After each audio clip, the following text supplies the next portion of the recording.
భాగము లేవికాండం 8వ అధ్యాయంలో ముఖ్యంగా మనకు కనిపించే ఒక విషయం ఏదంటే యాజకులను సిద్ధపరచడం చూస్తున్నాం.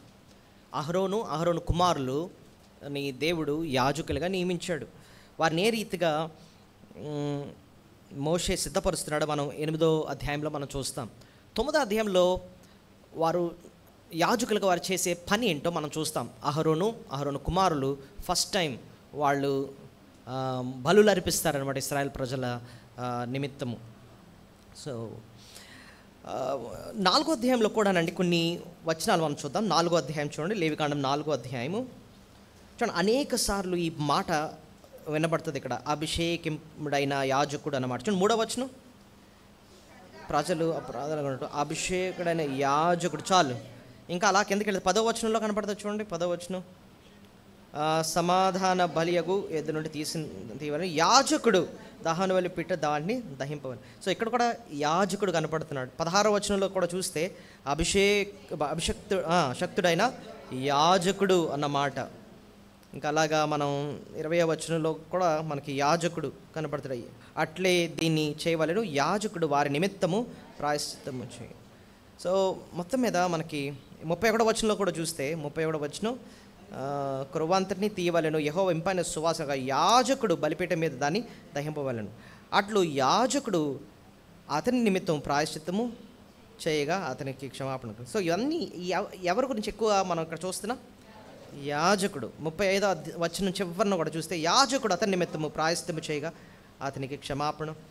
సో పదే పదే మనకి 8వ అధ్యాయంలో ఏంటి, 9 ఏంటి, 4వ అధ్యాయం, 5వ అధ్యాయంలో ఎక్కువ కనిపించే ఒక పదవి ఏంటంటే యాజకుడు, యాజకుడు, యాజకుడు.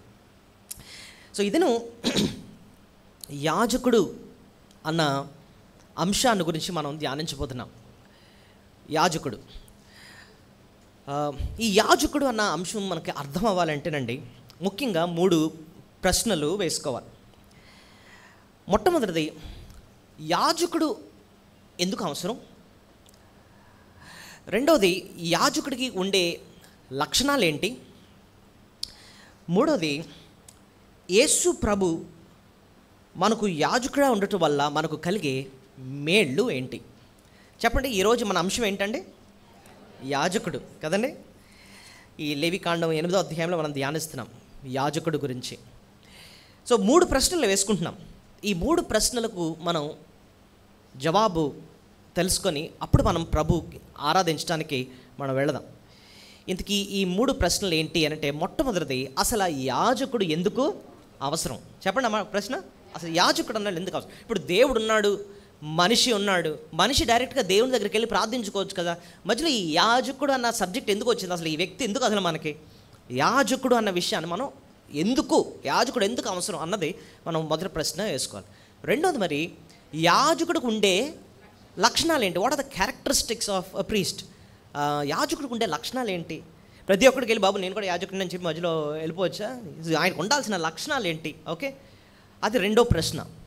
మూడోది, మరి యేసు ప్రభుని యాజకుడు, ప్రధాన యాజకుడు అంటున్నారు కదండి, ఆయన యాజకుడు ఉండటం ద్వారా మనకు ఎటువంటి మేలండి?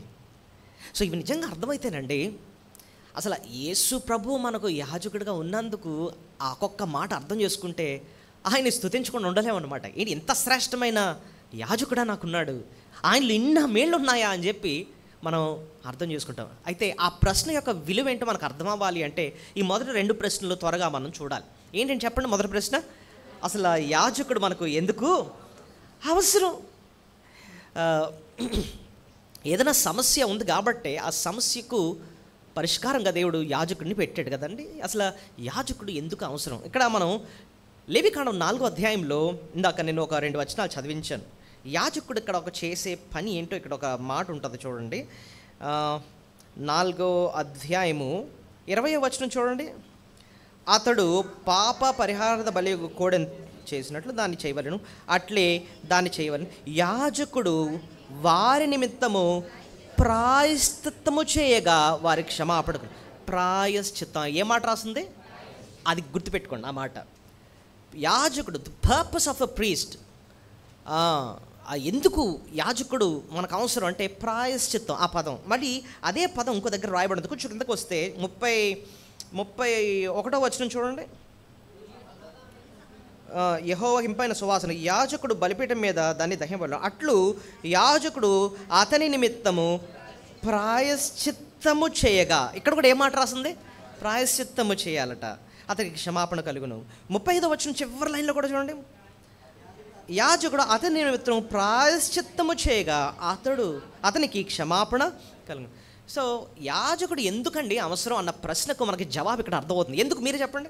3 వచనాలు చూసాం. ప్రాయశ్చిత్తం చెప్పండి మాట. ప్రాయశ్చిత్తం అన్న పదానికి అర్థం ఏంటండి? ఇప్పుడు ప్రాయశ్చిత్తం అన్న మాట ఉందనుకోండి, పెద్ద పదం అది. ఆ పదానికి అర్థం ఏంటండి అని అంటే ఒక్క మాటలో చెప్పండి అంటే దేవుని కోపాన్ని చల్లార్చడం. చెప్పండి, దేవుని కోపాన్ని ఏం చేయడం? చల్లార్చడం. ఇంకో మాటలో చెప్పాలంటే శాంతింప చేయటం. మీరు ఎలా చెప్పారండి అంటే 1 యోహాను 2వ అధ్యాయంలో ప్రాయశ్చిత్తం అన్న పదానికి నిర్వచనం మనం చూస్తాం. చూడండి, 1 యోహాను 2వ అధ్యాయము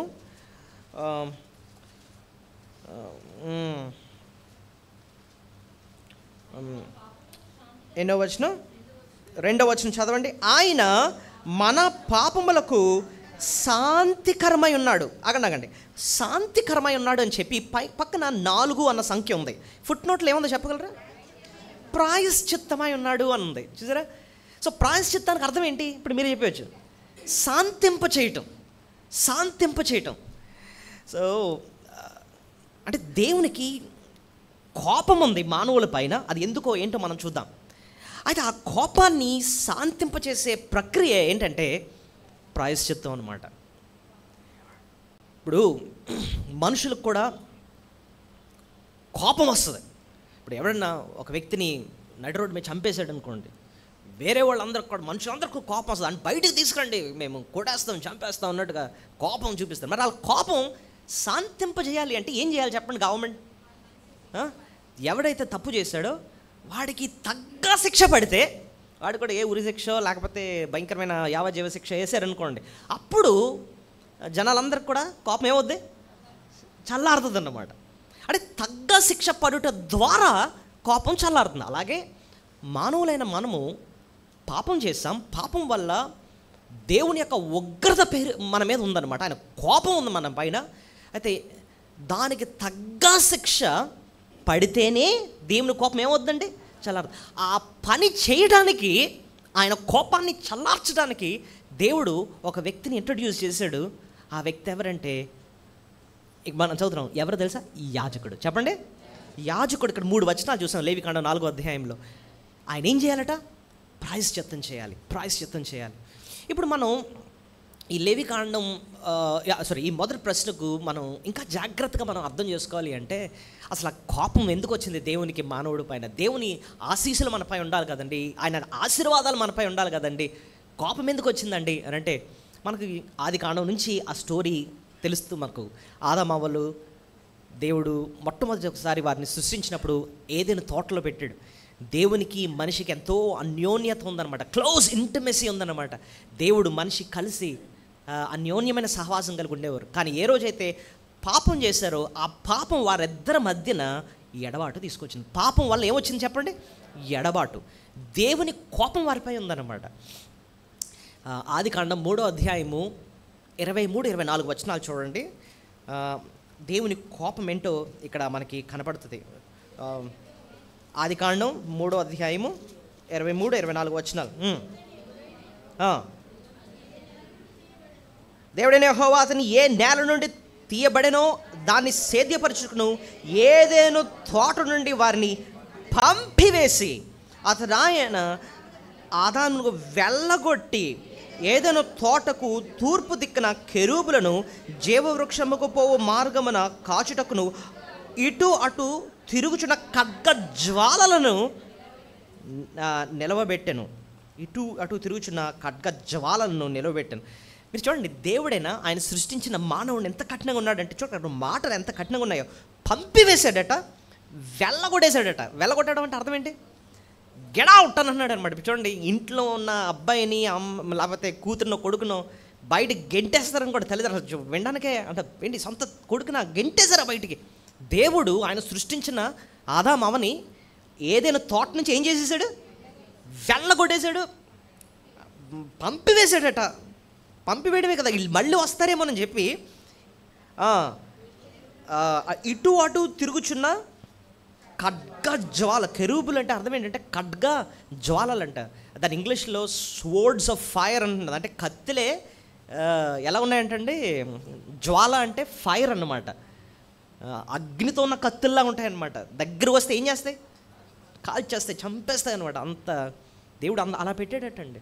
ఇవన్నీ మనకు అర్థమవుతుంది అంటే పాపము దేవుణ్ణి మనిషిని ఏం చేసేసింది, దూరం చేసేసింది. ఆయన కోపం వచ్చేటట్టు చేసింది అనమాట. అది ఇంకాలాగా మనం గమనిస్తూ ఉంటే ఆ ఎడబాటు అలా పెరుగుతూనే ఉంది.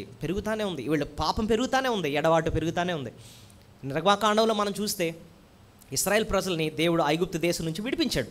అంత బాగా సీనాయి పర్వతం దగ్గరకు వచ్చినప్పుడు సీనాయి పర్వతం దగ్గర దేవుడు వారిని కలుసుకునేటప్పుడు దేవుడు ఇశ్రాయేల్ ప్రజలకి ఆజ్ఞిస్తాడనమాట. ఏంటంటే ఎవ్వరు కూడా నా దగ్గరికి రాకూడదు. మోషేకి ఆజ్ఞాపిస్తాడు ఏంటంటే ఈ పర్వతం చుట్టూ నువ్వు మేరను ఏర్పాటు చేయ, ఫెన్స్ని ఏర్పాటు చేయి. నాకు అక్కడ వింతైన విషయం ఏంటంటేనండి, దేవుడు ఆ పర్వతం మీదకి రాకముందు ఇశ్రాయేల్ ప్రజలకి ఒక ఆజ్ఞ ఇస్తాడు ఏంటంటే మీరు 3 రోజులు శుద్ధి చేసుకోవాలంటాడు. 1 రోజు కాదు, 2 రోజులు కాదు, ఎన్ని రోజులట, 3 రోజులు స్నానం చేయాలి, శుద్ధి చేసుకోవాలంటున్నాడు. ఏంటి 3 రోజులు శుద్ధి చేసుకున్నా సరే వాళ్ళకి ఆజ్ఞిస్తున్నాడు ఏంటంటే మీరు మాత్రం మళ్ళీ కొండ దగ్గరకు కూడా రాకూడదు. అదేంటంటే ఇంత శుద్ధి చేసుకున్నా కూడా రాకూడదంటే ఆయన అంత పవిత్రుడు, మనం అంత పాపులం. మనం నీళ్లతో కడిగినంత మాత్రాన మన పాపము పోదు. ఆ ఎడబాటుగానే ఉంటుంది.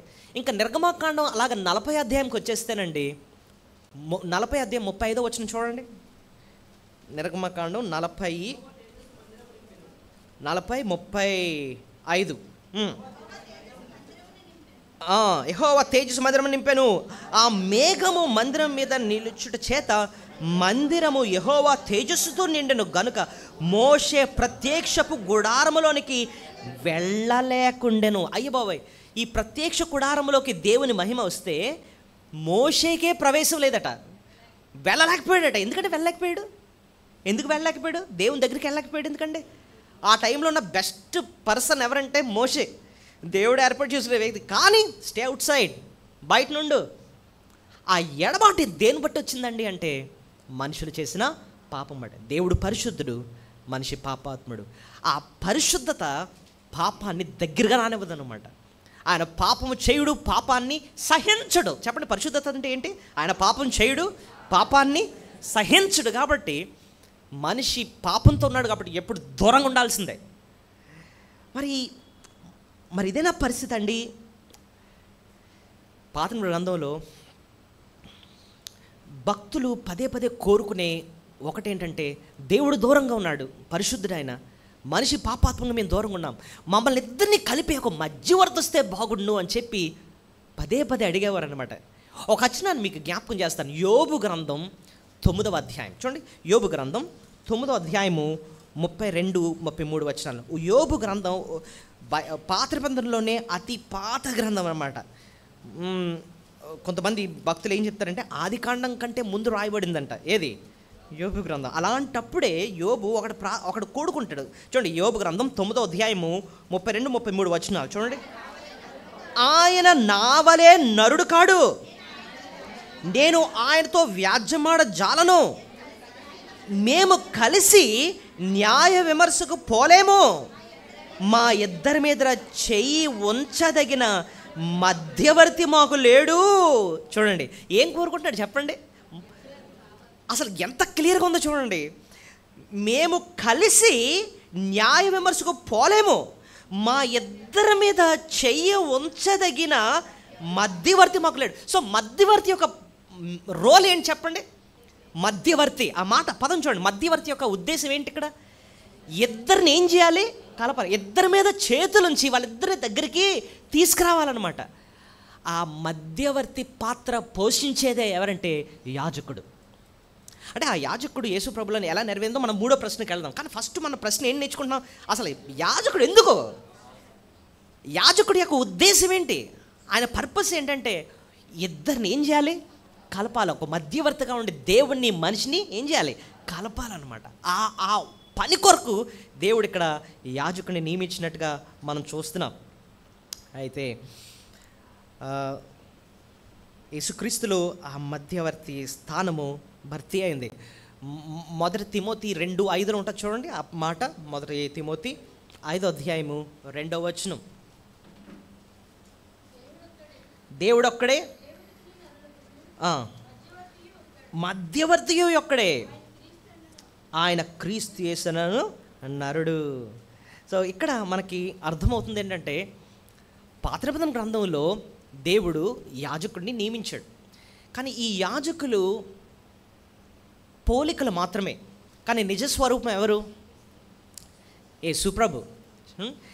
చూడండి, యాజకులు ఎంతో ప్రాయశ్చిత్త కార్యాలు చేశారు, కానీ వాళ్ళు చేసినప్పుడు జరగని కార్యం యేసుప్రభు ప్రాయశ్చిత్త కార్యం చేసినప్పుడు జరిగింది. ఒక సంఘటన ఎవరైనా చెప్పగలరా ఏం జరిగిందో? తెర చిరిగింది కదండి. యాజకులు ఎన్నోసార్లు బలులు అర్పించారు, కానీ ఎప్పుడు కూడా తెర చెరగలేదన్నమాట. కానీ యేసుప్రభు ఎప్పుడైతే బలి అయ్యాడో ఆ అతి పరిశుద్ధ స్థలాన్ని అడ్డంగా ఉన్న ఆ తెర పైనుండి కింద వరకు ఏమైపోయింది? చిరిగిపోయింది అనమాట. అంటే అర్థం ఏంటంటే, శత్రువులైన మానవులు దేవునికి సమాధానపరచబడి దేవుని దగ్గరికి వచ్చారనమాట. సో ఈ యాజకులు ఎన్నో బలులు అర్పించేవారు. పాప పరిహారార్థ బలి అని, సమాధాన బలి అని. ఈ బలులన్నింటినీ ఒక 2 భాగాలుగా డివైడ్ చేయొచ్చు. కొన్నేమో క్షమించమని అడిగే బలులు, కొన్నేమో కృతజ్ఞత చెల్లించే బలులు అనమాట. సో యాజకులు ఏం చేసేవారంటే, మానవుల పక్షాన్ని నుంచొని ప్రాయశ్చిత్తం చేసి, ప్రభువా ఈ మనిషిని క్షమించిన ఆయన అని చెప్పి ప్రభుని అడిగేవారు అనమాట.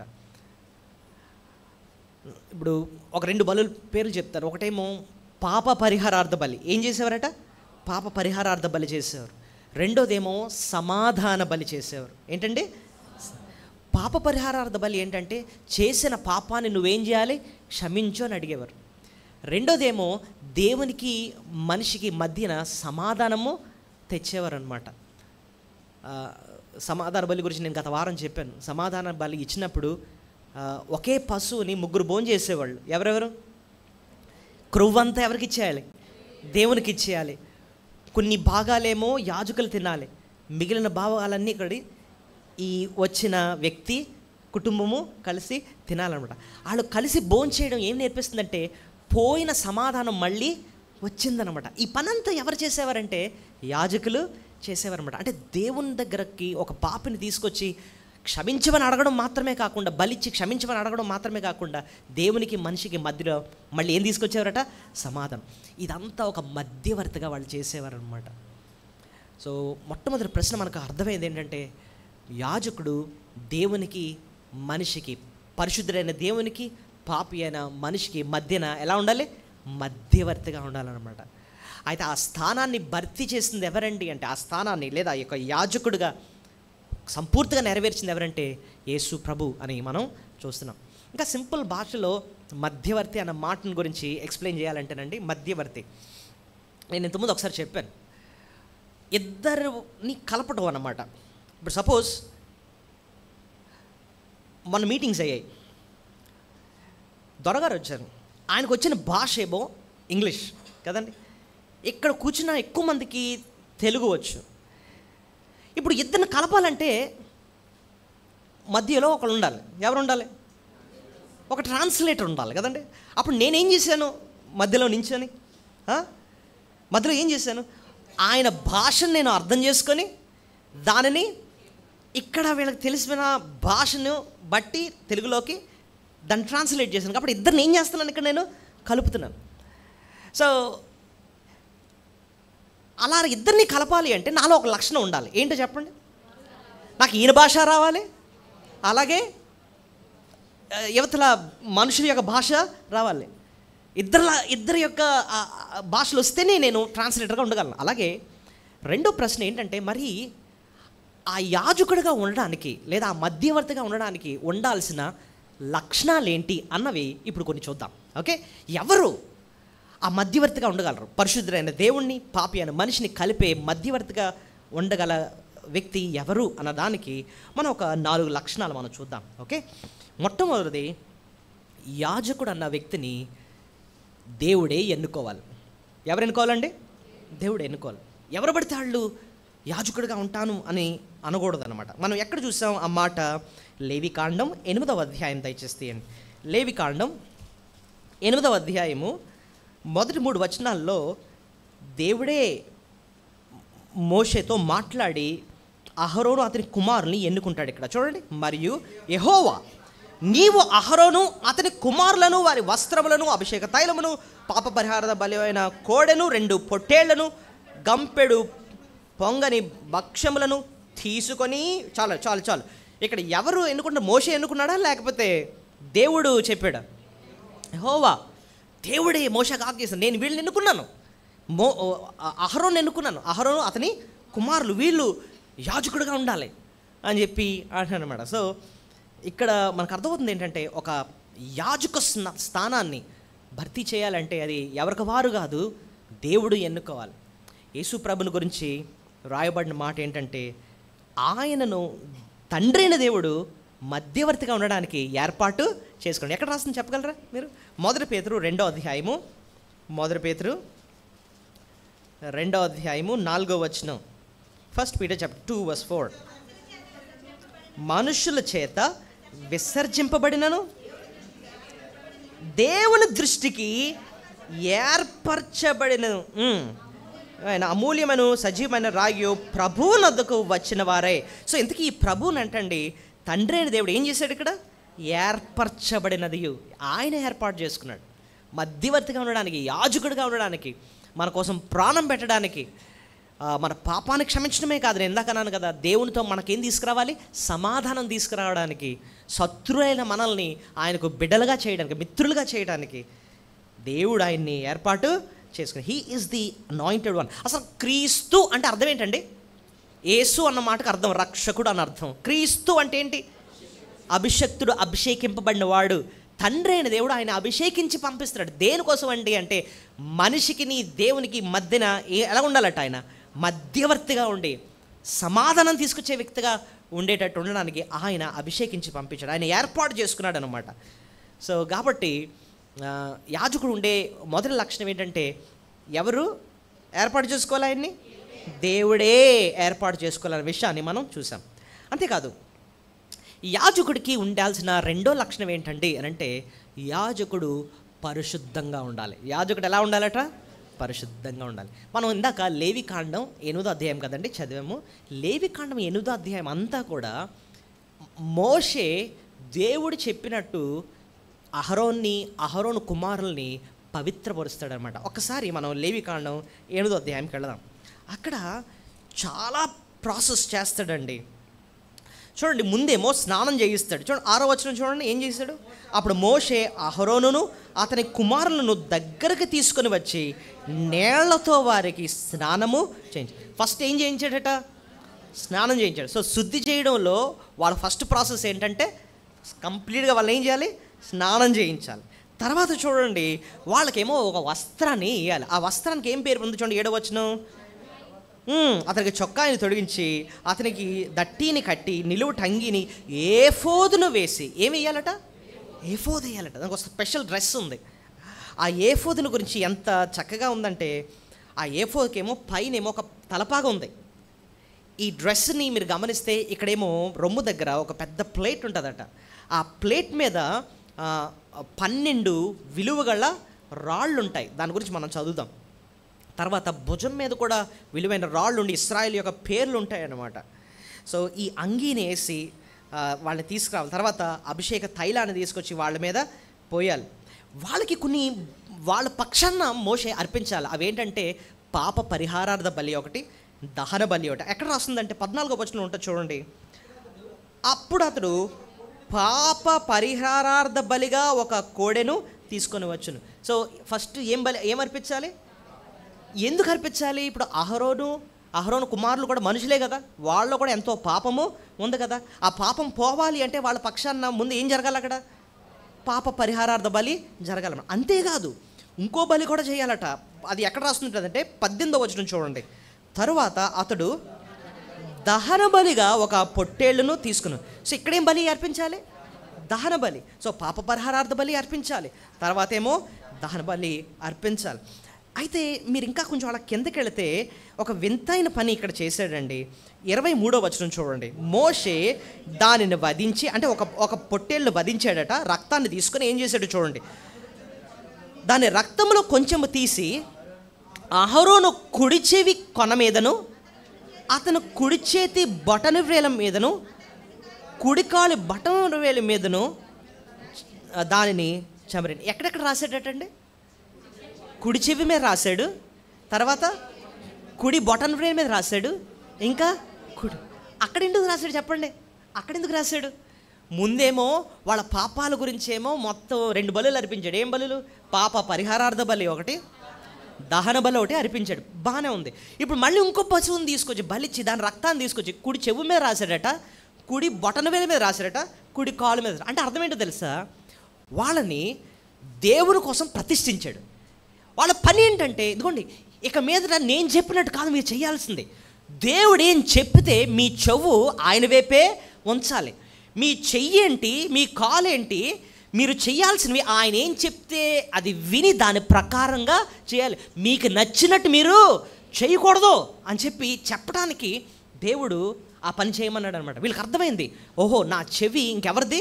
దేవుంది. ఆయన చెప్పిన మాటే నేను వినాలన్నమాట. నా చెయ్యి ఎవరిది? ఇంకా దేవుంది. ఈ కార్యాలన్నీ కూడా దేవుడు ఏం చెప్తే అలా చేయాలి. దేవుడు ఎక్కడికి వెళ్ళమంటే నేను అక్కడికి వెళ్ళాలని చెప్పి ఆ రీతిగా తన శరీరాన్ని ప్రతిష్ఠించారనమాట.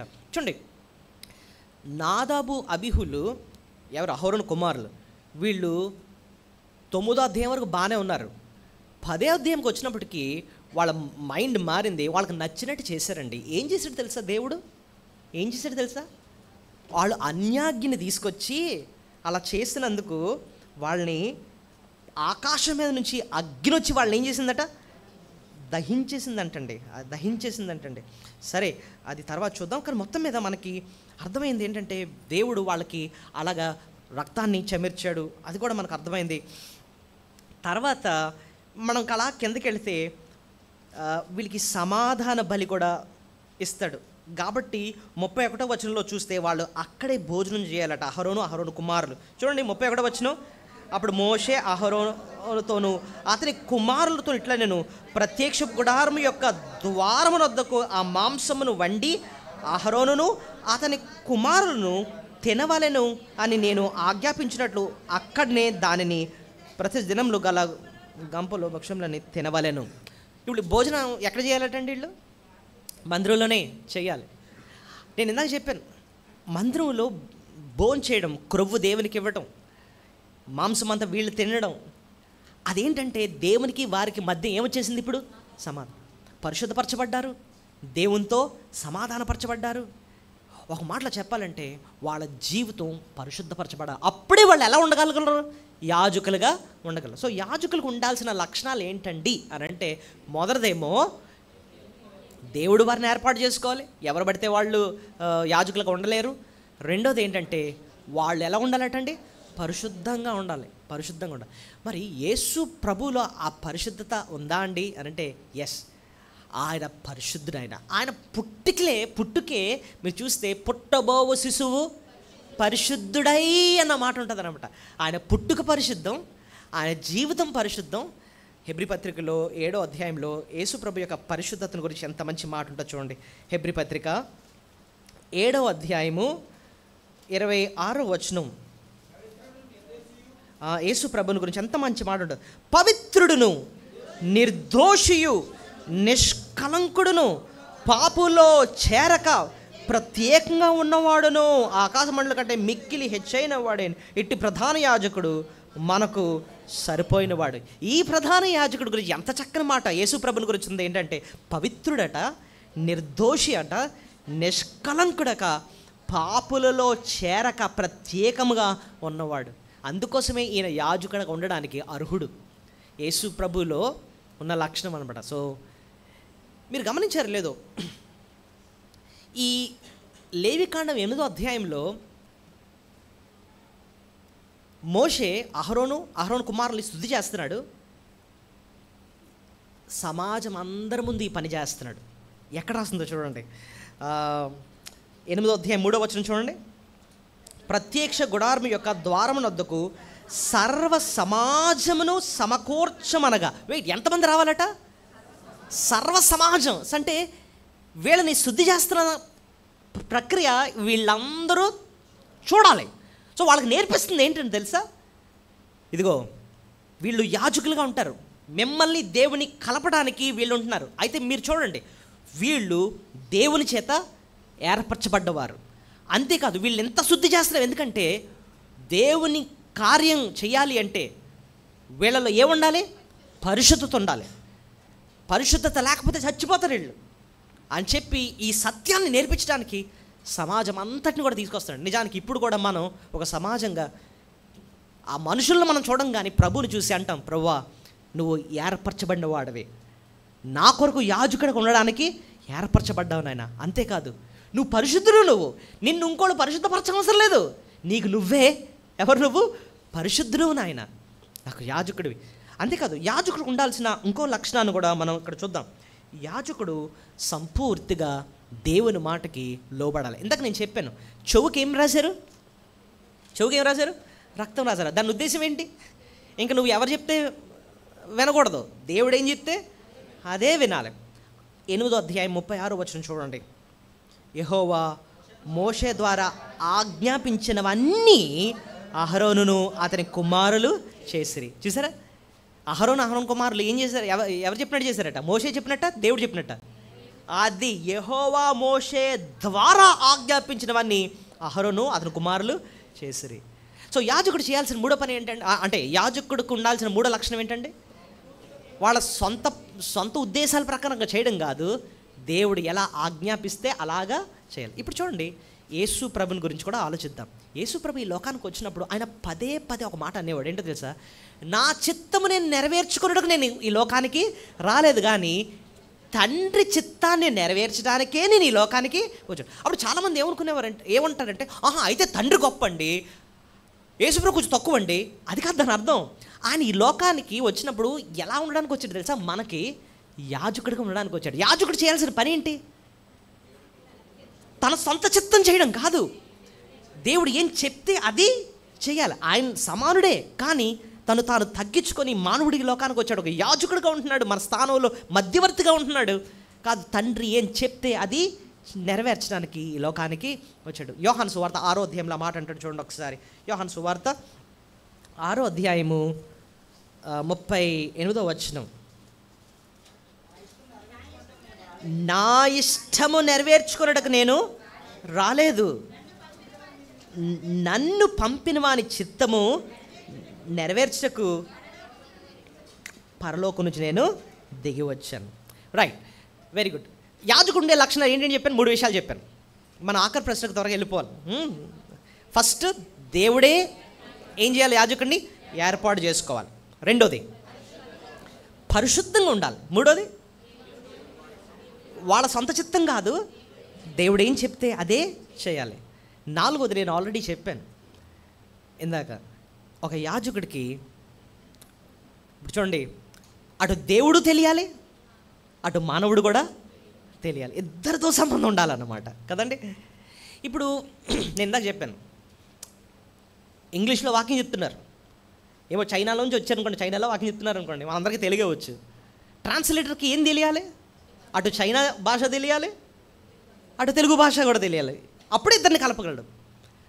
యేసు ప్రభులు ఉండే లక్షణం, ఆయన దైవ మానవుడు, ఆయన సంపూర్ణ దేవుడు. ఆయన గురించి ఉన్న మాట, తండ్రి రొమ్మున ఉన్న అద్వితీయ కుమారుడే. అంటే అర్థం ఏంటి? తండ్రితో అన్యోన్యంగా ఉన్నాడు. ఆయన సంపూర్ణ దేవుడు, కానీ మానవుడికి ఈ లోకానికి వచ్చాడు, మనతో కూడా కలిసి ఉన్నాడన్నమాట. మనిషిని దేవుణ్ణి ఆయన ఏం చేస్తున్నాడు? కలుపుతాడు. దాని గురించి మనం కొంచెం జాగ్రత్తగా ఆలోచిద్దాం. As a mediator, what's his role? ఈ మధ్యవర్తిగా ఇద్దరూ తెలిసి ఉండాలన్నమాట. మరి ముందు అసలు యాజకుడిలో దేవుడు ఆ సత్యాన్ని ఎలాగా నేర్పించాడు? ఒక యాజకుడు దేవుని పక్షాన ఉండాలి, అలాగని మనిషి స్థానంలో కూడా ఉండాలని ఎలాగ నేర్పించాడండి అని అంటే, యాజకుడికి ఒక డ్రెస్ వేశారు. ఆ డ్రెస్ ఏంటి? ఏఫోద్. ఏఫోద్ని ఒక్కసారి అర్థం చేసుకుంటేనండి, ఈ బ్యూటిఫుల్ లెసన్ మనకు అర్థమవుద్ది. ఏఫోద్కి మనకు ఇంతవరకు తెలిసింది ఏంటి చెప్పండి? ఒక ఒక ఒక అంగీ వేస్తున్నారు, తల మీద ఏముంది ఆయనకి? ఒక తలపాగా ఉంది. ఒక ఈ చెస్ట్ మీద ఒక ప్లేట్ ఉంది, దాని మీద ఏమో విలువగల రాళ్ళు ఉన్నాయి. ఇంకో 2 రాళ్ళు ఉన్నాయి, ఊరీము తుమ్మీము అన్న రాళ్ళు ఉన్నాయి. భుజం మీద కూడా ఒక 2 అమూల్యమైన రత్నాలు ఉన్నాయి, వాటి మీద ఏమో ఇశ్రాయేలు యొక్క పేర్లు చెక్కబడ్డాయి. ఇక్కడ ఇటొక 6 ఇటొక 6. ఇది ఆయన చూస్తారు. ఇంతవరకే మనకు అర్థమైంది. ఇప్పుడు జాగ్రత్తగా వినండి. ఆయన దేవుని పక్షాన కూడా ఉన్నాడు అని ఎలా తెలుస్తుందండి అని అంటే, నిర్గమాకాండం ఒకసారి తీయండి. నిర్గమాకాండం 28వ అధ్యాయము 36వ వచనం చూడండి. దేవుని పక్షాన ఉన్న వ్యక్తి అని ఎలా అర్థమవుతుందో. మరియు నీవు మేలిమి బంగారు రేకు చేసి ముద్ర చెక్కున్నట్లుగా దాని మీద యెహోవా పరిశుద్ధుడు అను మాట చెక్కవలెను, అది పాగా మీద ఉంచునట్లు నీలి సూత్రములతో దాన్ని కట్టవలెను అన్నాడు. వెయిట్, తలపాగా అంటే మనందరూ తెలుసు కదా, తలపాగా పైన ఉంటుంది కదండి, ఇలా వేసుకుంటారు.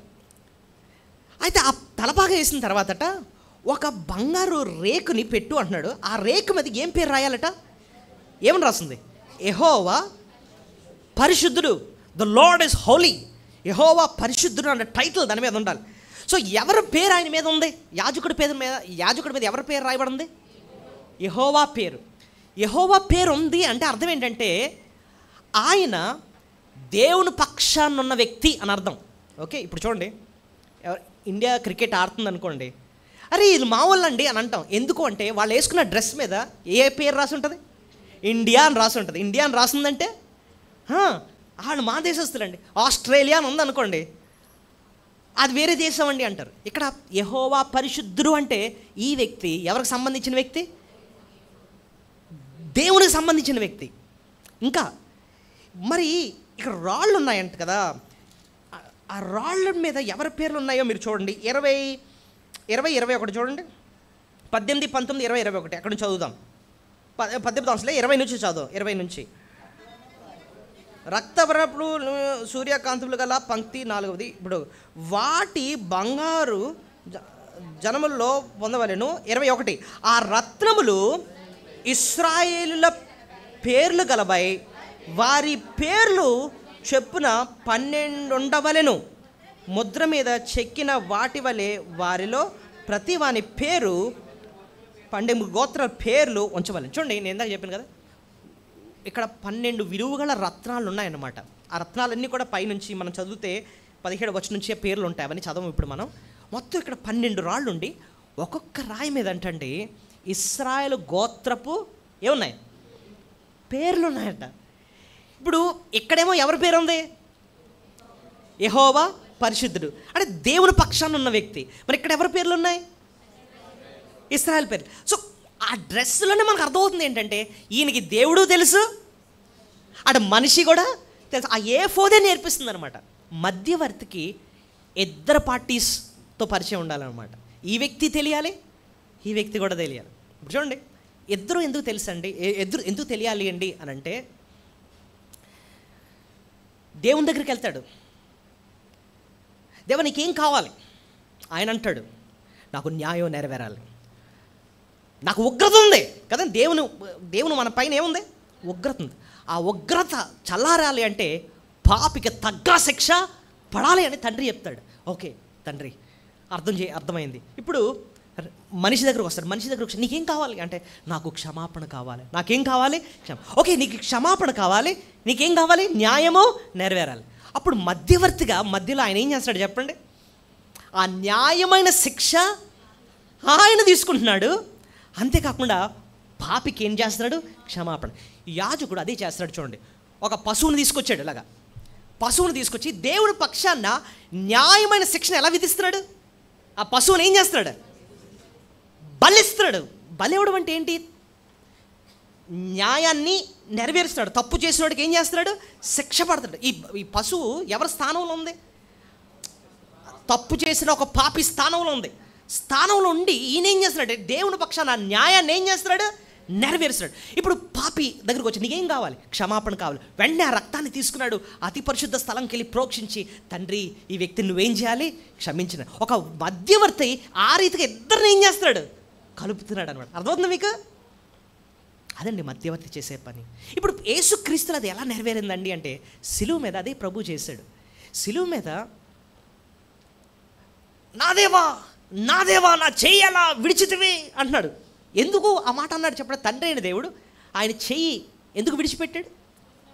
అక్కడ జరిగిన సంఘటన ఏంటంటే, మానవుల పాపానంతటినీ కూడా ఆయన తీసుకొని ఒక పాపిగా ఆయన శిక్షను భరిస్తున్నాడు. దేవుని యొక్క న్యాయమైన శిక్ష ఆయన తీసుకుంటున్నాడు అనమాట. అంతేకాదు ఇంకో మాటను అడుగుతున్నాడు, తండ్రి వీరు ఏం చేయించడం, వీరు ఎరుగక వీరిని ఏం చేయాలి నువ్వు? క్షమించు అంటున్నాడు అనమాట. అంటే అక్కడ న్యాయము నెరవేరుతుంది, అటు ఇటు ప్రేమ కూడా నెరవేరుతుంది, క్షమాపణ కూడా నెరవేరుతుంది. అందుకోసం యేసుకి ఒక పేరు ఉంది, కృప సత్య సంపూర్ణుడు. చెప్పండి అన్నమాట. కృప అంటే క్షమించే లక్షణం, సత్య అంటే న్యాయం నెరవేర్చే లక్షణం అన్నమాట.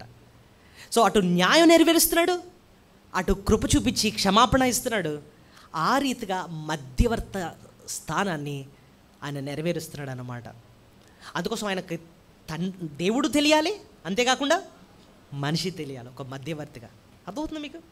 సో ఇప్పుడు చెప్పండి, ఒక మధ్యవర్తికి ఉండాల్సిన లక్షణాలు ఏంటి? దేవుడు ఏర్పాటు చేసుకోవాలి, రెండోది వారు పరిశుద్ధంగా ఉండాలి, మూడోది నీకు నచ్చింది చేసేయకూడదు, దేవుడు ఏం చెప్తే అది చేయాలి, ఆఖరిది ఇద్దరు ఒక మధ్యవర్తిగా ఇద్దరూ తెలియాలి. అటు దేవుడు తెలియాలి, ఇటు మానవుడు తెలియాలి అన్నమాట. దేవుడే ఇతనికి తెలుసని ఎలా చెప్పగలరండి అని అంటే, తండ్రి రొమ్మున ఆయన ఉన్నాడు ఆయన. మానవుడిగా ఎలా తెలిసాడండి? మానవుడు ఈ లోకానికి దిగి వచ్చాడన్నమాట. సో మానవుడికి క్షమాపణ కావాలి, అది నెరవేర్చాడు. తండ్రికి న్యాయం కావాలి, అది కూడా నెరవేర్చాడు. ఆ మధ్యవర్తిగా అది నెరవేర్చి మనిషిని దేవుణ్ణి ఏం చేశాడండి? సమాధానపరిచాడు. అందుకోసం యేసు ప్రభు జన్మించినప్పుడు దూతలు ఒక పాట పాడారు. ఏం పాట? సర్వోన్నతమైన స్థలముల్లో దేవునికి మహిమయగు, ఆయనకి ఇష్టమైన మనుషులకు భూమి మీద సమాధానం కలుగును గాక అన్నాడు. అంటే దేవునికి మహిమ, ఆయనకి ఇష్టమైన మనుషులకు భూమి మీద సమాధానము. సో ఒక రకంగా చెప్పాలంటే దేవునికి మనిషికి ఆ మధ్యన ఏం తీసుకొచ్చాడండి? సమాధానాన్ని తీసుకొచ్చాడు అన్నమాట. సో ఇప్పుడు మూడో ప్రశ్నకి వెళ్దామండి. చాలా కీలకమైన ప్రశ్న. ఈ మాటలు బట్టే మనం స్థుతులు చెల్లించాలి. ఇంతకీ మూడో ప్రశ్న ఏంటండి? ఆయన యాజకుడుగా, సరే యేసయ్య యాజకుడు అంటున్నారు కదండి, ఆయన యాజకుడుగా ఆయన ఏంటి చేశాడండి అని అంటే, నేను మీ ముందు ఒక క్లుప్తంగా ఒక 7 విషయాలు పెడతాను. మనం ఆల్రెడీ ఇదంతా మనం మొదటి 2 ప్రశ్నలు చాలా కవర్ చేసాం. అయితే ఈ 7 విషయాలు చాలా కీలకమైనవి. మనము దేవుణ్ణి స్తుతించడానికి ఈ 7 విషయాలు చాలా ముఖ్యం. మొట్టమొదటిదండి, యేసు ప్రభు మనకు ప్రధాన యాజకుడిగా ఉండి ఆయన మనకు చేసింది ఏంటంటే, పరలోకానికి ప్రవేశాన్ని ఇచ్చాడు. చెప్పండి, పరలోకానికి ఆయన ఏమి ఇచ్చాడండి?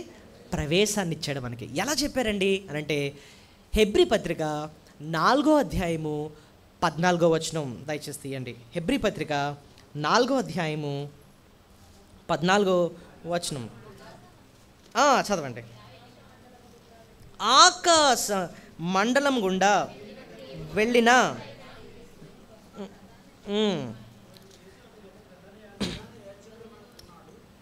హెబ్రీ పత్రిక 4:14 ఆకాశ మండలము గుండా వెళ్ళిన దేవుని కుమారుడైన యేసు అను గొప్ప ప్రధాన యాజకుడు మనకున్నాడు గనుక మనం ఒప్పుకున్న దాన్ని గట్టిగా చెప్పు.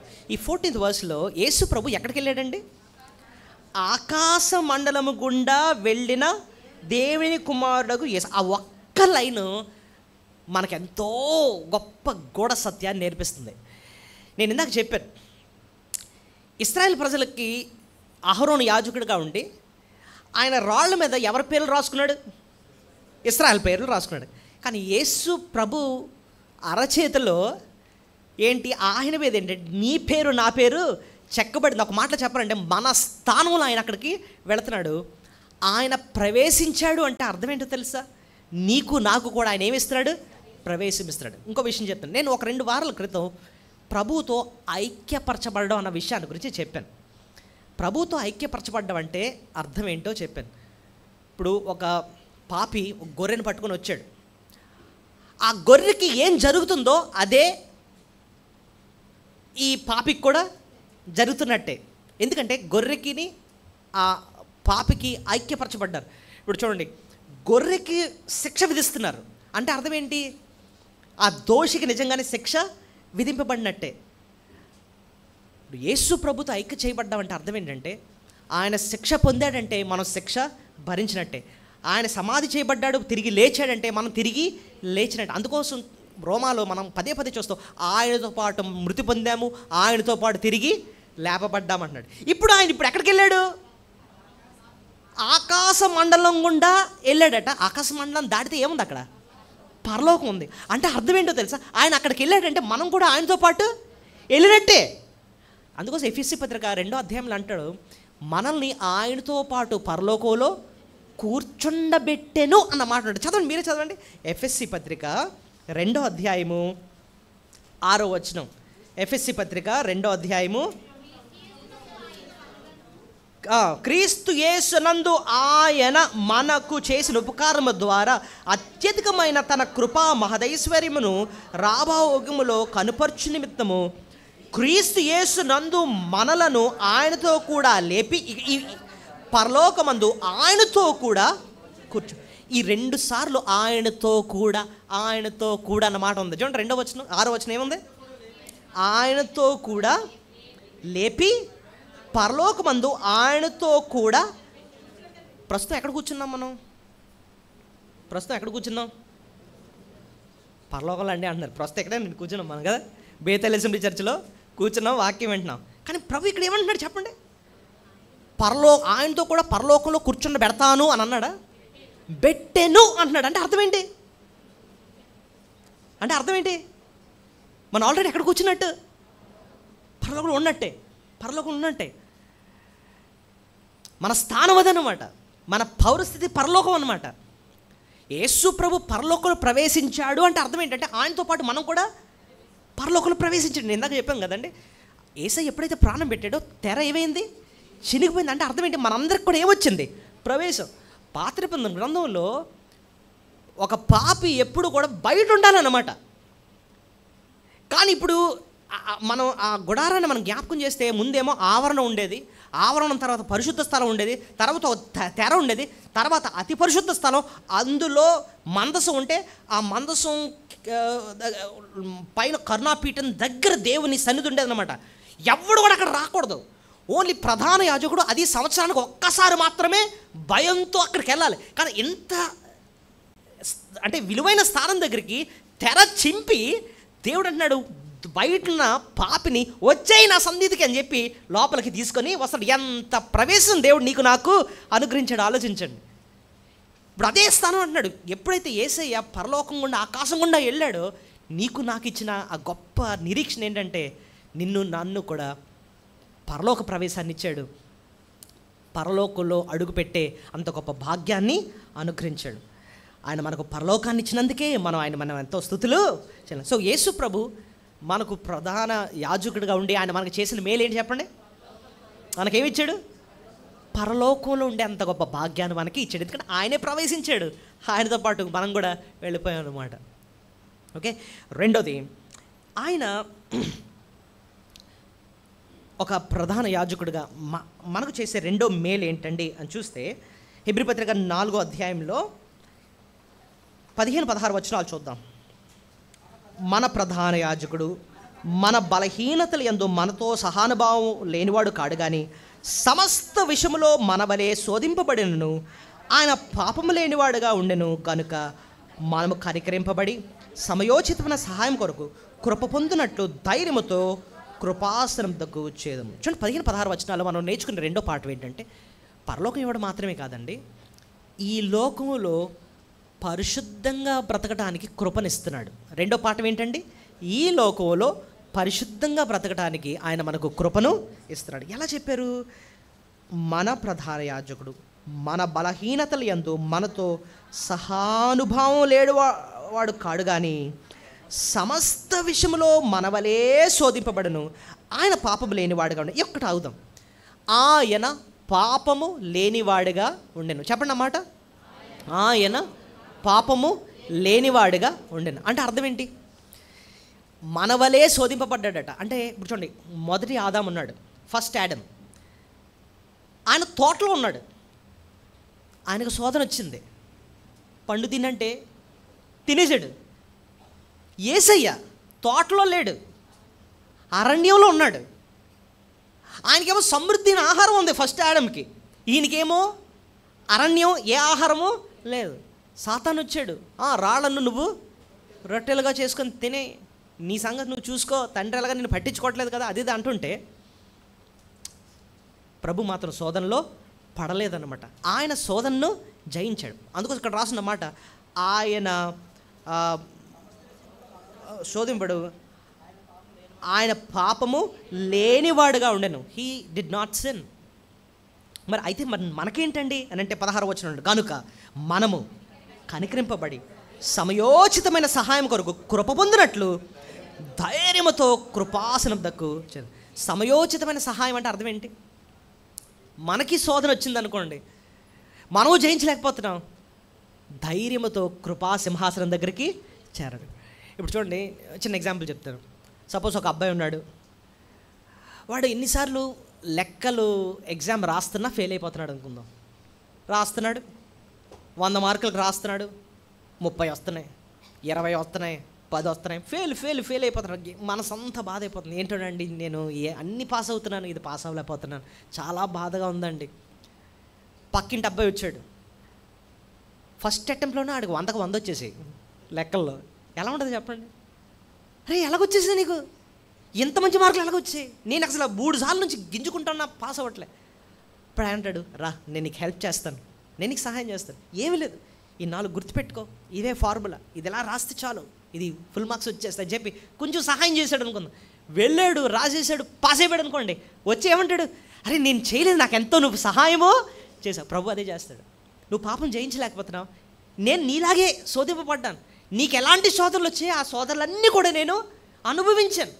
సాతాను నేను ఈ లోకంలో అంతకాలం భయంకరంగా నన్ను శోధించాడు, కానీ నేను పాపం లేనివాడుగా ఉన్నాను. అయితే నేను నీ పక్షా నుండి నీకు సహాయం నేను చేస్తాను. నువ్వు నా సింహాసనం దగ్గరికి వచ్చావు, నాకు మొర్ర పెట్టావు, సమయోచితమైన సహాయాన్ని ఇస్తాను. చెప్పండి ఏంటంట? సమయోచితమైన సహాయం అంటే ఏ టైంకి కావాల్సిన ఆ సహాయాన్ని ప్రభు మనకిచ్చి, కృపనిచ్చి, శోధన జయించి ఈ లోకంలో నీతిగా పరిశుద్ధంగా బ్రతకడానికి ఆయన మనకు సహాయము చేస్తా. అది మన యాజకుడు చేసే రెండో గొప్ప పని. ఒకటేమో మనకు పరలోకంగా ఇస్తాడు, గొప్ప ధైర్యం ఉంది మనకి. రెండోది ఏంటంటే ఈ లోకంలో కూడా శోధన జయించి ప్రభు కొరకు నమ్మకంగా జీవించడానికి ఆయన మనకు సహాయము చేస్తాడు. మూడోది, మన జీవితాన్ని బాగు చేస్తాడు ఆయన. ఈ యాజకుడు చేసే మూడో పని ఏంటంటే, ప్రధాన యాజకుడిగా యేసయ్య మనకు చేసేది ఏంటి? మన జీవితాన్ని ఆయన ఏం చేస్తాడు? మనల్ని అర్థం చేసుకుంటాడు, మన జీవితాన్ని కడతాడు, బాగు చేస్తాడు. ఎలా చెప్పారండి అంటే, హెబ్రీ పత్రిక 5వ అధ్యాయం మొదటి 3 వచనాల్లో తాలిమి అన్న మాట ఉంటుందండి. చూడండి ఎక్కడ ఉంటుందంటే 2వ వచనంకి వస్తుంది. ఫస్ట్ నుంచి చదువుకుంటూ వద్దాం. ప్రతి ప్రధాన యాజకుడును మనుషుల్లో నుండి ఏర్పరచబడిన వాడే, పాపముల కొరకు అర్పణములను బలను అర్పించుటకు దేవుని విషయమై కార్యంలో జరిగించుటకే మనుష్యుల నిమిత్తము నియమింపబడెను. చూడండి, తాను కూడా బలహీనత చేత ఆవరింపబడి ఉన్నందున అతడు ఏమీ తెలియని వాని ఎడలను, చూడండి, త్రోవ తప్పిన వారి ఎడలను తాలిమి చూపువాడై ఉన్నాడు. తాలిమి చెప్పండి అన్నమాట. తాలిమి చూపడం అంటే ఏంటండి? నేను ఆ వర్డ్ స్టడీ చేస్తాను అనమాట. ఈ ప్రధాన యాజకుడట మన మీద ఏం చూపిస్తాడట? తాలిమి చూపిస్తాడట. తాలిమి అన్న మాటకి అర్థం ఏంటంటేనండి, ఏదో అయ్యో పాపం అని చెప్పి జాలి చూపించడం కాదు. ఆయన మన పాడైన జీవితాల్ని బాగు చేస్తాడు, అది దాని అర్థం. తాలిమి చూపించడం అంటే ఏంటంట? పాడైన జీవితాలు ఏం చేస్తాడు? బాగు చేస్తాడు. నేను ఇంతకుముందు కీర్తన 103 అధ్యాయాన్ని చెప్తున్నప్పుడు ఒక మాట మీకు జ్ఞాపకం చేశాను. మన సంకటములను ఆయన కుదురుస్తాడు. ఏమాట అది? సంకటములు అంటే ఏంటి అర్థం? సంకటములు అంటే అర్థం ఏంటి? దేవుడు వద్దన్న పని చేసి తెచ్చుకున్న నష్టాలు. చెప్పండి, దేవుడు వద్దన్న పని చేసి తెచ్చుకున్న నష్టాలు. ఇప్పుడు చిన్న పిల్లోడు ఉన్నాడు, వాడేమో అక్కడ ఏదో గట్టు ఉంటే అస్తమానం వెళ్ళి అలా వంగు చూస్తున్నాడు అనమాట. అప్పుడు తల్లిదండ్రులు ఏం చెప్తారు? అరే వెళ్ళదు, చాలా డేంజరస్, అంత దగ్గరికి వెళ్ళకూడదు, ఇటు వచ్చి మధ్యలో ఆడుకో అది అంటే మళ్ళీ వెళ్తారు, అలా వంగు చూస్తున్నాడు. సడన్గా ఎప్పుడు జారిపోయి కళ్ళు తిరిగి దబ్బం పడ్డాడు, ఇక కాళ్ళు ఇరిగింది. తల్లిదండ్రులు వచ్చి వాడిని పట్టుకుని ఫస్ట్ ఏమంటారు చెప్పండి? నీకు వద్దని చెప్పారు కదా, ఆ చెప్ప ఎన్నిసార్లు చెప్పాను నీకు ఆ మూలకి వెళ్ళొద్దని. అంటే వద్దన్న పని చేసి తెచ్చుకున్న నష్టం. మనం ఎన్ని చేసాం అలాంటివి, ఎన్ని సంకటాలు ఉన్నాయో మనకు అలాంటివి కదండి. అయితే తాలింపు చూపించే దేవుడు అంటే అర్థం ఏంటంటే, ఇలాగ వద్దన్న పని చేసి తెచ్చుకున్న నష్టాలు ఉంటాయే, ప్రభువా నా జీవితాన్ని ముక్కలు చేసుకున్నాను, నా జీవితాన్ని ఎంతో అవమానం తెచ్చుకున్నాను, ఎంతో పాడు చేసుకున్నాను అని చెప్పి మన జీవితాన్ని తీసుకొచ్చి ఆయన చేతుల్లో పెడితేనంటండి, ఈ ప్రధాన యాజకుడు ఎంత మంచోడంటే తాలింపు చూపించి పాడు చేసుకున్న జీవితాన్ని మళ్ళీ బాగు చేస్తారు. ఆ మాటను బట్టి మనం దేవుని ఎంతో మనం ఏం చేయాలి? స్తుతులు చెల్లించు. దేవా నువ్వు ఎంత మంచి ప్రధాన యాజకుడు, ఏదో పరలోకం ఇవ్వడమే కాదు, ఈ లోకంలో పాపాన్ని జయించడానికి ఎంతో కృపను నువ్వు ఇస్తున్నావు. అంతేకాకుండా తాలింపు చూపించి పాడు చేసుకున్న జీవితాలు నువ్వేం చేస్తున్నావు? బాగు చేస్తున్నావు. నిజంగా ఇలా అర్థం చేసుకున్నప్పుడు మన ప్రధాన యాజకుడి దగ్గరికి పరుగున మనం వస్తాం. ఇశ్రాయేల్ ప్రజలు ఎవరన్నా పాపం చేసినప్పుడు వాళ్ళు మేకపిల్లలు పట్టుకొని ఏం చేసేవారట తెలుసా? పరుగున వచ్చేసి యాజకుడు కలిసేవారట. యాజకుడా నాకు ఏదో ఒకటి చెయ్యి, నేను ఎంతో పాపం చేశాను. మనం చేయాల్సింది గొర్రె పిల్లని పట్టుకొని రావడం కాదు, ఆల్రెడీ మన ప్రభు మన కొరకు బలి అయిపోయాడు. పరుగున ప్రభు దగ్గరికి వచ్చేయడమే. ప్రభువా నా జీవితాన్ని మొక్క చేసుకున్నాను, దయతో కరుణించి నీ తాలింపు చూపించి నా జీవితాన్ని మళ్ళీ బాగు చేయి నాయన. ఇది ఒక యాజకుడిగా, ప్రధాన యాజకుడిగా మనకు ఆయన చేసింది. ఇక్కడ మీరు ఈ హెబ్రీ పత్రిక 5వ అధ్యాయంలో 4వ అధ్యాయము 14వ వచనంలో 2 సార్లు మనకు అన్న మాట ఉంది చూడండి. ప్రధాన యాజకుడి గురించి ఎక్కడ చూడండి, 14 చూడండి.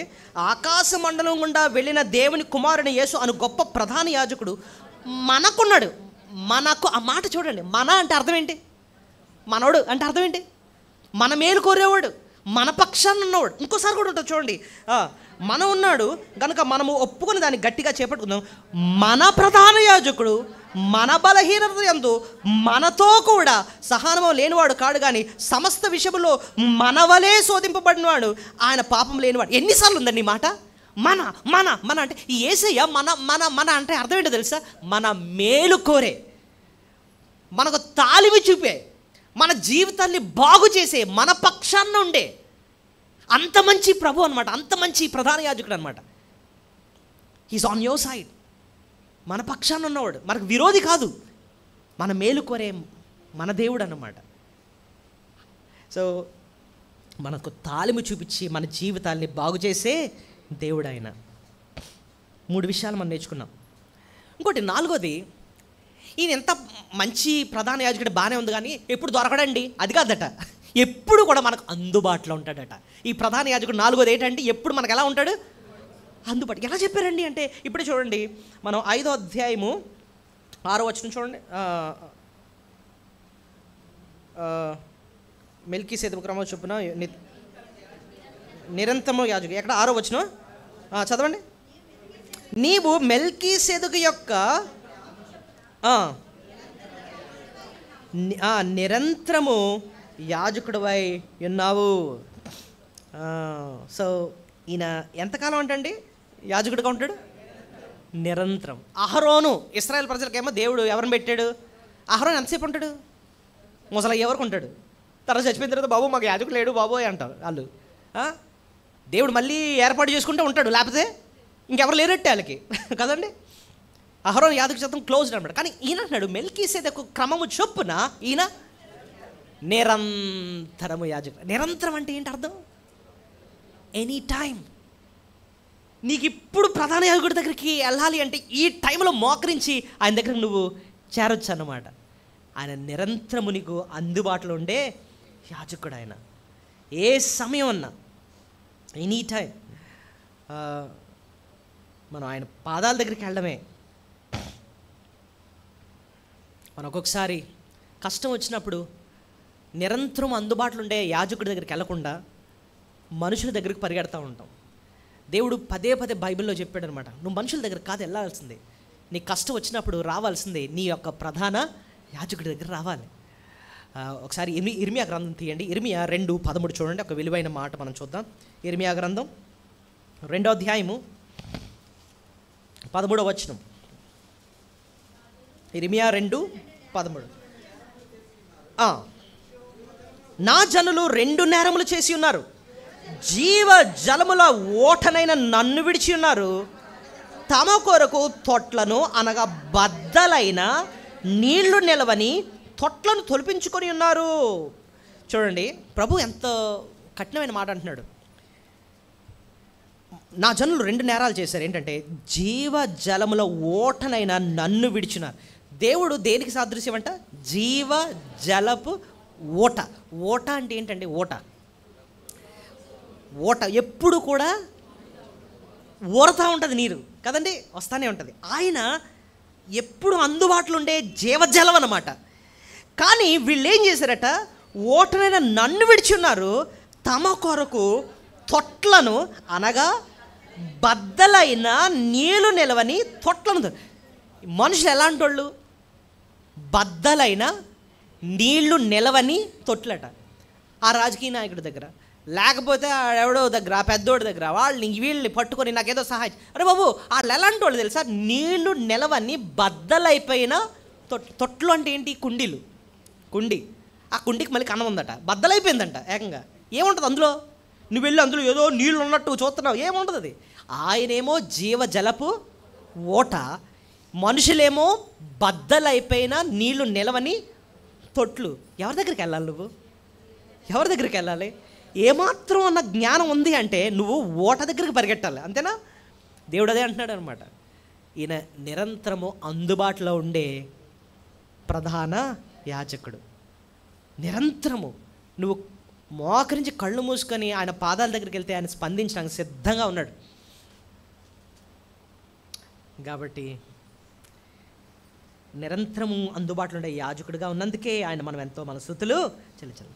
5వది, ఆయన ఇంకేం చేస్తాడండి అంటే మన కొరకు విజ్ఞాపన చేస్తాడు. ఏం చేస్తున్నాడట? ఒక ప్రధాన యాజకుడు. 5వ అధ్యాయం 7వ వచనం చూడండి. శరీరధారి అయి ఉన్న దినములలో మహారోదనముతోను కన్నీళ్లతోనూ తాను మనం నుండి రక్షించగలవానికి ప్రార్థనలను యాచనలను సమర్పించి ఉన్నందున ఆయన అంగీకరింపడు. చూడండి మాట, ప్రార్థనలను యాచనలను 2 మాటలు ఉన్నాయి. ఏమున్నాయి? ప్రార్థన, యాచన. ప్రార్థన అంటే ఏంటి? యాచన అంటే ఏంటండి అంటే, ప్రార్థన అంటే తన కోసం తాను చేసుకునేది ప్రార్థన. యాచన అంటే సప్లికేషన్ అంటారు, ఇతరుల కోసం చేసేది.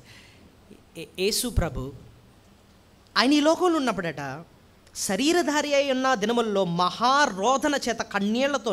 ఎక్కడండి ఆయన ప్రార్థన చేశాడంటే చూడండి, ఆయన గెత్సెమనే తోటకి వెళ్ళి ప్రార్థన చేసుకునేవాడు, ఆయన ఒలీవుల కొండకి వెళ్ళిపోయి ప్రార్థన చేసుకునేవాడు అనమాట. వాడుకు చెప్పిన ప్రార్థన చేసుకునేవాడు, ఏడుస్తూ ప్రార్థన చేసేవాడు. ఎవరి కోసం అండి అంటే తన కోసం తానే కాదట. అక్కడ ఉన్న మాట యాచన అంటే ఏంటి అర్థం? ఒక మాటలో చెప్పారండి, మన కోసం.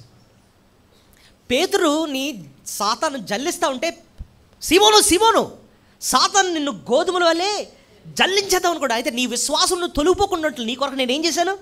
ప్రార్థన చేశాను. అంటే అర్థం ఏంటి? పేతురు కోసం తండ్రి దగ్గర యేసు ప్రభు ఏం చేస్తున్నాడు? విజ్ఞాపన చేస్తున్నాడు. కాదు, నీ కొరకు నా కొరకు కూడా ఆయన ఏం చేస్తున్నాడు తెలుసా? విజ్ఞాపన అన్నది ఎంత విలువైందో తెలుసా అండి?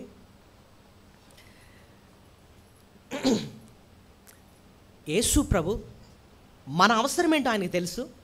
మన గురించి తండ్రి కుడిపార్శ్వాన కూర్చొని నిరంతరం కూడా మన అవసరతల గురించి తండ్రి దగ్గర వేడుకుంటున్నాడు అనమాట. ప్రభు విజ్ఞాపన తండ్రి ఖచ్చితంగా వింటాడు ఆయన, ఎందుకంటే ఆయన ప్రియ కుమారుడు. తండ్రి చిత్త ప్రకారం ఆయన అడుగుతాడు, ఖచ్చితంగా ఆ విజ్ఞాపన ప్రార్థన విని ఆయన మనకు జవాబు ఇస్తాడు. సపోజ్ నేను ఇప్పుడు వాక్యం చెప్తున్నానండి, నా గురించి యేసయ్య తండ్రి దగ్గర ఏ విజ్ఞాపన చేస్తున్నాడు చెప్పండి? నానా తండ్రి అక్కడ కూర్చున్నారు బేతలెస్లీ చర్చిలో కొంతమంది విశ్వాసులు, వాళ్ళకి జాగ్రత్తగా వాక్యాన్ని అర్థం చేయించడానికి జాన్ సుందర్కి సహాయము చెయ్యి అని చెప్పి నా గురించి తండ్రి దగ్గర ఆయన ఏం చేస్తున్నాడు? విజ్ఞాపన చేస్తున్నాడు. ఆ విజ్ఞాపన ప్రార్థన తండ్రి విని నాకు కృపను అనుగ్రహిస్తున్నాడు. మీ గురించి ఏం చేస్తున్నాడు చెప్పండి? ఇదిగో తండ్రి, ఆ బిడ్డ ఉట్టిన అటు ఇటు ఆలోచిస్తూ ఉంటాడు. కాదు, వాక్యాన్ని శ్రద్ధగా వినడానికి ఆయనకి కృపను దయచేయండి, ఈ మాటలు ఆయన హృదయాల్లో పనిచేయాలి అని చెప్పి నీ గురించి నా గురించి కూడా ఎల్లప్పుడూ నిరంతరం ఆయన ఏం చేస్తున్నాడు అంటే విజ్ఞాపన చేస్తున్నాడు. అసలు మనం ఎందుకండి భక్తులు స్థిరంగా ఉండగలుగుతున్నాం? మనం బాగా ప్రార్థనలు చేసేస్తున్నాం కదా. మన గురించి నిరంతరము తండ్రి దగ్గర ఆయన ఏం చేస్తున్నాడండి? విజ్ఞాపన చేస్తున్నాడండి. క్షేమంగా ఎందుకున్నాను తెలుసా? ఆయన విజ్ఞాపన చేస్తున్నాడు కాబట్టి. ఆయన పరిచర్య ఇంకెందుకు చేస్తున్నాను తెలుసా? ఆయన విజ్ఞాపన చేస్తున్నాం కాబట్టి. ఆయన మన కొరకు విజ్ఞాపన చేస్తున్నాడు కాబట్టి. ఆ విజ్ఞాపన ప్రార్థన బట్టే మనం ఎంతో స్తుతించాలి ఆయన్ని. ఆరోది ఈ ప్రధాన యాజకుడు ఇంకేం చేస్తాడంటే ఆశీర్వదిస్తాడు.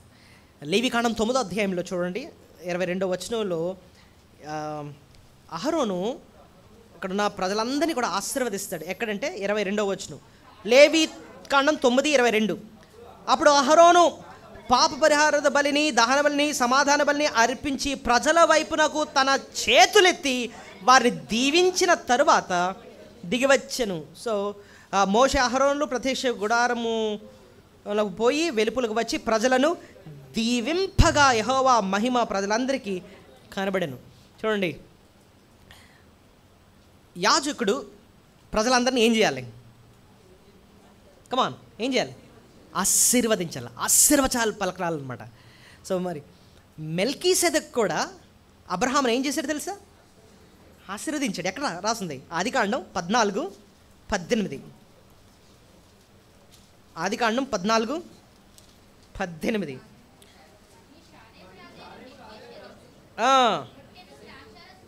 తీసుకుని వచ్చును, అతడు సర్వోన్నత దేవుని యాజకుడు. అప్పుడు అతడు అబ్రహామును ఆశీర్వదించి, సో అబ్రహాముని మెల్కీసెదెకు ఏం చేశాడండి?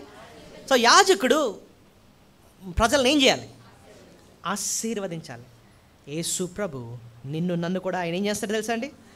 ఆశీర్వదించే దేవుడు. He blesses us. ఆయన నిన్ను నన్ను ఆశీర్వదించే దేవుడు. అలాగా ఆశీర్వదిస్తున్నందుకే ఆయన ఎంతో స్తుతులు చెల్లించాలి. ఆఖరిగా ఇంకొకటి చెప్పి నేను ముగిస్తాను. ఇప్పటివరకు ఏంటి నేను నేర్చుకున్నాను చెప్పండి? ఒక యాజకుడు ఏంటేం చేయాలి, ఏంటేం చేస్తాడు? ప్రభు ఒక యాజకుడు కూడా ఆయన మనకి ఏంటేం చేస్తున్నాడు? పరలోకానికి ప్రవేశాన్ని ఇచ్చాడు మనకి. 2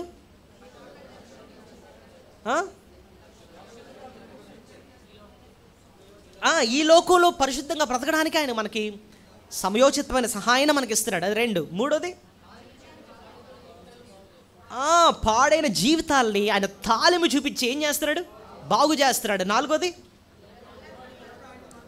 నిత్యము మనకి అందుబాటులో ఉంది. అంతేగాని బాబు నాకు చెప్పు బిజీగా ఉన్నాను ఇప్పుడు అత్తమానం వస్తే ఎలా నువ్వు అని ఎలాగేమని అంటాడు? నిరంతరము మనకు ఎలా ఉన్నాడంటే అందుబాటులో ఉన్నాడు అన్నమాట. మనుషులకి ఆఫీస్ క్లోజ్ అండి, 9 to 6 అనండి, తర్వాత మళ్ళీ వచ్చే రోజు రేపు కలండి అంట మనుషులు. అయితే రేపు వాళ్ళకి అది నిరంతరము మనకు అందుబాటులో ఉండే యాజకుడు. 5, మన కొరకు ఎల్లప్పుడూ ఆయన విజ్ఞాపన చేస్తున్నాడు. 6వది, ఆయన నిన్ను నన్ను ఆయన ఏం చేస్తున్నాడండి? ఆశీర్వదిస్తున్నాడు. ఆఖరిగా చాలా విలువైన మాట, మనకు నిత్య రక్షణ అనుకరిస్తున్నాడు. ఏ రక్షణ? ఎలా చెప్పారండి అంటే చూడండి 10వ వచనంలో అంటున్నాడు చూడండి, హెబ్రీ పత్రిక 5:10. మెల్కీసెదెకు క్రమము చొప్పున ప్రధాన దేవుని చేత పిలువబడి తనకు విధేయులైన వారందరికీ నిత్య రక్షణకు కారకుడైన. ఆ మాట చెప్పండి, నిత్య రక్షణ. నిత్య రక్షణ అంటే అర్థం ఏంటి? ప్రభు ఒక్కసారి రక్షించాడు అంటే ఆ రక్షణ మనము కోల్పోము. Once forgiven always forgiven. ప్రభు నిన్ను రక్షించాడు అన్నాడు అంటే మళ్ళీ ఆ రక్షణ మనం పోగొట్టుకోము. మనం అది స్థిరమైంది, శాశ్వతమైంది ఆ రక్షణ. యేసుక్రీస్తునందున్న వారికి ఏ శిక్షావిధి లేదు. ప్రభు దగ్గరకు వచ్చాము, మన పాపాన్ని క్షమించమని ప్రభువుని అడిగాం. ప్రభు మన పాపాలు క్షమించాడు, అమూల్యమైన రక్తంతో కడిగి శుద్ధి చేశాడు, ఆయన బిడ్డగా మనల్ని చేసుకున్నాడు. ఒకవేళ మళ్ళీ తప్పు చేస్తే అవసరమైతే సరిచేసి లైన్లో పెడతాడు, అంతేగాని మళ్ళీ తీసుకెళ్ళి నరకంలో వేయడు. ఎందుకంటే ఆ రక్షణ ఎలాంటిదండి? నిత్య రక్షణ. నేను గత వారం కూడా చెప్పాను, ఆయన చేసే మేళ్ళు నిత్యమైన, నిత్య నిబంధన అంటున్నాడు. శాశ్వతమైన మేళ్ళు ఆయన చేస్తున్నాడు. ఆ శాశ్వత మేలులో ఒక శ్రేష్టమైన మేలు అని ఇచ్చేది నిత్య రక్షణ. ఈ లోకానుసారమైనవి తాత్కాలికమైన మేలు బోల్డని ఉంటాయండి. ఇల్లు ఇచ్చాడు, అది శాశ్వతం కాదు. ఎంతకాలం ఉంటుంది? ఈ లోకంలో బతినంతకాలం అందులో ఉంటాం. ఒక కారు ఇచ్చాడు, కొంతకాలమే ఉంటుంది. అది బట్టలు ఇచ్చాడు, కొంతకాలమే. డబ్బు ఇచ్చాడు, కొంతకాలమే. ఇవన్నీ శాశ్వతమైనవి కాదు. అయినా దేవుడే ఇచ్చాడు, కరెక్టే. కానీ వీటన్నిటికంటే శ్రేష్టమైనది ఏంటంటే శాశ్వతమైన ఆశీర్వాదం. అదేంటంటే నిత్య రక్షణ. ప్రభా, నిత్యము పరలోకంలో ఉండడానికి నన్ను ఆ నిత్య నరకం నుంచి తప్పించి నిత్య జీవాన్ని ఇచ్చి ఆ నిత్య రాజ్యంలో ప్రవేశం నాకు ఇచ్చావు, మీకు స్తోత్రాలు. అంత గొప్ప రక్షణ ఇచ్చినందుకు నీకు స్తోత్రాలు స్తుతులు చెల్లించుకుంటున్నానని చెప్పి దేవుని మనం మనసారా స్తుతులు చెల్లించుకుందాం. దయచేసి మోకరించి